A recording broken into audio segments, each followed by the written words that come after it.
कक्षा में सभी प्रशिक्षुओं का स्वागत है, अभिनंदन है। जैसे कि पिछली कक्षा में मैंने आपको गहने के अधिगम के प्रकार के विषय में बता दिया था, तो मेरा सेमेस्टर 2 का जो यूनिट था वो आज कंप्लीट हो गया है और मैं आपको कुछ उस यूनिट से संबंधित कुछ महत्वपूर्ण प्रश्न देती हूँ, जिसे आप आंसर लिखिएगा, उसका आंसर कीजिएगा और कॉपी में बढ़िया से रखिएगा। ये परीक्षा में आ सकते हैं, इसकी संभावना है। तो आइए देखते हैं कि कौन कौन से महत्वपूर्ण प्रश्न है जिसकी संभावना है परीक्षा में आने की। ठीक है, चलिए आज हम देखेंगे महत्वपूर्ण प्रश्न। ठीक है, महत्वपूर्ण प्रश्न। तो पहले हम देख लेते हैं कि मेरे यूनिट से, ठीक है, मेरे यूनिट से लघु उत्तरीय प्रश्न किस तरह के आने की संभावना है उसको हम देखते हैं। ठीक है, पहला प्रश्न आपका आ सकता है कि अधिगम क्या है और इसके आयाम क्या है। ठीक है, तो पहला प्रश्न क्या आ सकता है, अधिगम के आयाम से क्या समझते हैं, अधिगम के आयाम से क्या समझते हैं। ठीक है, क्या समझते हैं, what do you mean by dimensions of learning. ठीक है, उदाहरण सहित आपको लिखना है। दूसरा है, भले ही इसमें नहीं लिखे कि उदाहरण सहित लिखे, लेकिन आपको क्या करना है, जो कुछ भी लिखना है उसमें एग्जाम्पल्स अवश्य ही देना है। ठीक है, तभी जो आपके कॉपी चेक करेंगे वो बेहतर तरीके से आपको नंबर दे पाएंगे। ठीक है, दूसरा लघुत्तरीय प्रश्न आपका आ सकता है कि अधिगम की प्रक्रिया क्या है। दूसरा आ सकता है, अधिगम की प्रक्रिया क्या है। या ऐसे हो सकता है कि अधिगम की प्रक्रिया से आप क्या समझते हैं, what do you mean of process of learning. ठीक है, लघुत्तरीय है, इस तरह के प्रश्न आ सकते हैं। ठीक है, एक और लघुत्तरीय प्रश्न आ सकता है कि अधिगम की विशेषता क्या है, यानी प्रकृति या विशेषता। अधिगम की प्रकृति क्या है।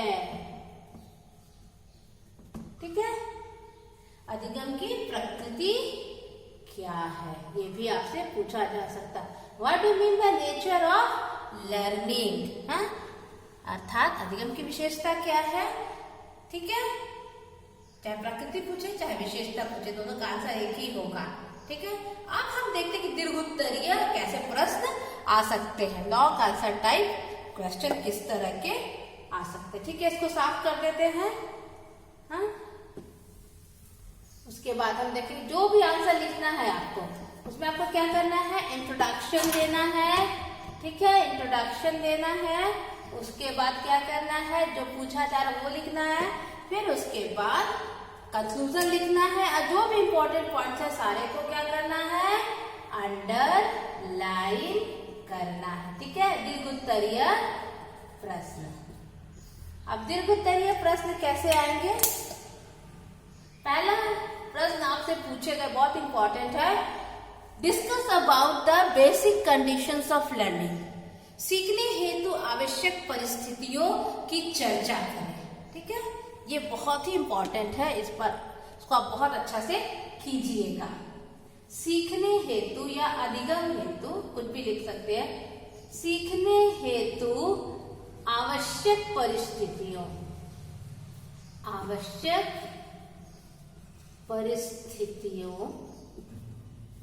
की चर्चा करें। ये आपका दीर्घोत्तरीय आ जाएगा।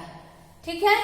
और इसी दीर्घ बेसिक कंडीशंस ऑफ लर्निंग में जो हम अलग अलग बताए हैं, थकान बताया है, मैचुरेशन बताया है, मोटिवेशन बताया है, ठीक है, उसके बाद टीचिंग मटेरियल्स बताया है, मेथड बताया है।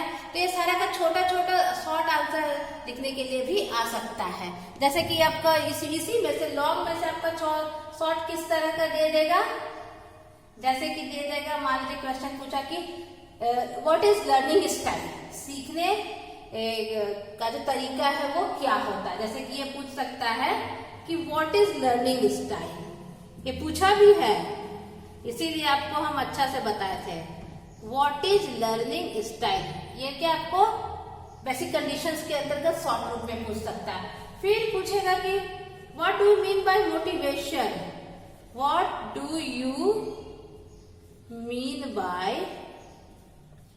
मोटिवेशन, ये भी आपका बेसिक कंडीशंस ऑफ लर्निंग के तहत शॉर्ट आंसर लिखने के लिए बोला जा सकता है। फिर आपसे पूछा जाएगा what is motivation cycle, what is motivation cycle, यानी जो अभी प्रेरणा चक्र है वो क्या है। तो बेसिक कंडीशंस ऑफ लर्निंग के तहत ये 3 तरह के आपके छोटे प्रश्न अर्थात लघु उत्तरीय प्रश्न पूछे जा सकते हैं, लेकिन आपको ये अब दीर्घ उत्तरीय प्रश्न के आधार पर ही तैयार कीजिएगा कि बेसिक कंडीशंस ऑफ लर्निंग क्या होता है, ठीक है। चलिए, और किस तरह के प्रश्न पूछे जा सकते हैं जो कि बहुत ही इंपॉर्टेंट है, जो हम आपको कल बताए थे, गहने का सीखने का प्रकार मोस्ट इंपॉर्टेंट, ये आएगा ही, एकदम आएगा। गहने के सीखने के प्रकार, सीखने के प्रकार की चर्चा करें, ये बहुत ही इंपॉर्टेंट है, वेरी वेरी इंपॉर्टेंट। या गायने के हायरार्की के बारे में पूछेगा। तो मेरे यूनिट से ये सारे प्रश्न जो मैंने आपको बताए बहुत ही इम्पोर्टेंट है, तो आप सबको अच्छे से कॉपी में नोट डाउन कीजिए और उसका आंसर लिखिए। आंसर इंट्रोडक्शन से शुरू होगा, फिर जो पूछा जा रहा है प्रश्न में उसके पॉइंट्स लिखेंगे, सबको अंडरलाइन करेंगे, फिर लास्ट में कंक्लूजन लिखेंगे।